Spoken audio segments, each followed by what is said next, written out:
বরাবরই ইসরায়েলের সবচেয়ে বড় মিত্র যুক্তরাষ্ট্র। তেল আবিবের পান থেকে চুন খসলেই ঝাঁপিয়ে পড়ে ওয়াশিংটন। তবে গাজা যুদ্ধকে কেন্দ্র করে কিছুটা ভাটা পড়েছে সেই সম্পর্কে, যার প্রভাব পড়েছে ইউরোপের অন্যতম প্রভাবশালী দেশ জার্মানির সাথে সম্পর্কেও।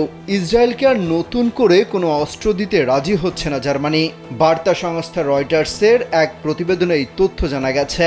জার্মান কর্মকর্তারা বলছেন, তারা ইসরায়েলে অস্ত্র রপ্তানির লাইসেন্স অনুমোদন করা বন্ধ করেছে, কারণ এক্ষেত্রে আইনি ও রাজনৈতিক চাপ রয়েছে। এমন রপ্তানির মাধ্যমে জার্মানি মানবাধিকার লঙ্ঘন করছে বলে অভিযোগ উঠেছে। ফলে ধারণা করা হচ্ছে জার্মানিকে এই চাপ দিচ্ছে যুক্তরাষ্ট্র।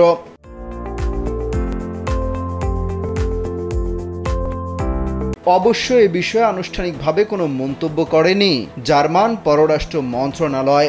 তবে রয়টার্সের প্রতিবেদন প্রকাশের পর তারা জানায়, ইসরায়েলে অস্ত্র রপ্তানির উপর নিষেধাজ্ঞা আরোপ করা হয়নি, কিছুটা কমিয়ে দেওয়া হয়েছে লাইসেন্স দেয়া।